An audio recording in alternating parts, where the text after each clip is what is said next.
Far, far away in the magical land of USA live the American people. Americans are a prosperous, good, kind people, but they are ruled by powerful lords and sorcerers that cast spells to divide the Americans and make them angry, get them fighting amongst themselves over nonsense.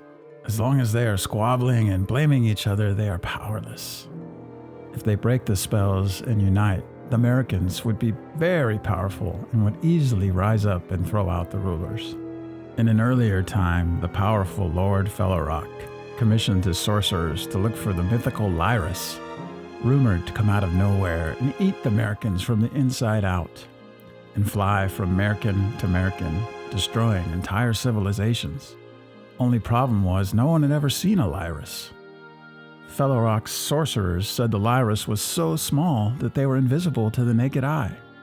Wizards who refused to be bought by Fellowrock believed Lyruses to be nonsense and suspected Fellowrock's real aim was to enslave the Americans. Lord Fellowrock had amassed his gold fortune by hoarding poison elements that were refined into noxious potions and ordering his sorcerers to trick the Americans into taking the potions. The poison was slow-acting and often mild, and the sorcerers cast misdirection spells to confuse the Americans. The poison potions affected young Americans more quickly. The Americans began to ask questions.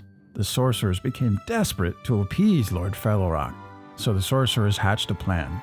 Using a mercuranium blade, they pierced a hole in the heads of hobgoblins and poured a poison brew into their brains. Some of the hobgoblins fell ill, and sorcerers declared this as proof of the Lyrus's deadly powers. The wizards did their best to break the spell and warned the Americans they were being poisoned.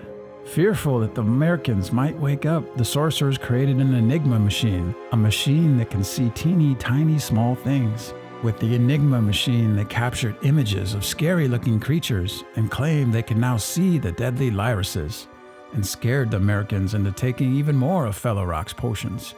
The wizards worked tirelessly to heal and educate the Americans, but too many sorcerers were tempted by Fellowrock's gold and overwhelmed the Americans with spells of fear and doubt. Many moons and many lords and many emperors came and went, and their power grew. And the sorcerer's spells and tricks became more sophisticated and accepted by the unsuspecting Americans. Then, Emperor Dumas and Lord William Fences seized the reins of power. So practiced and accustomed to tricking and poisoning the Americans, Emperor Dumas and Lord Fences were certain they could get away with anything and hatched a bold, evil plan. They used all the sorcerers in all the lands to cast the most powerful fear spell ever about the most dangerous Lyrus attack ever. They took over all the seeing orbs and paid off all the truthsayers and cast layers of spells so thick the poor Americans and people of all lands were terrified and were turning on each other more than ever. Sadly, the wizard staffs and gems had long been outlawed and their orders disbanded. There were only a few left who still remembered and practiced the old ways in secret. The wizards did their best to awaken the Americans, but their numbers were too small, and new apprentices took too much time to train and reach their full power. The Americans were driven into a panic. They turned their lives and villages upside down in a mad rush to destroy any place they believed Lyruses to be lurking and anyone who stood in their way. The wizards showed the Americans that they were fine and unaffected by any supposed Lyrus. But the sorcerer's spells were too strong, and the Americans couldn't hear nor see the wizard's truth. Emperor Dumas was married to the Queen of Clayisland. The Queen cares deeply about the Americans and walks among them regularly, going from school to school, sharing tips and potions to protect themselves from the Lyruses. So much so, the Americans affectionately call her the Queen of Walks, or the Walks Queen.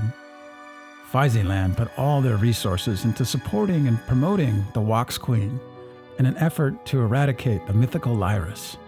The Americans were so captured by the sorcerer's spells that they forgot that Clayisland was home to the most deceitful sorcerers and conjurers in all the lands, and had been caught many times poisoning Americans with their potions.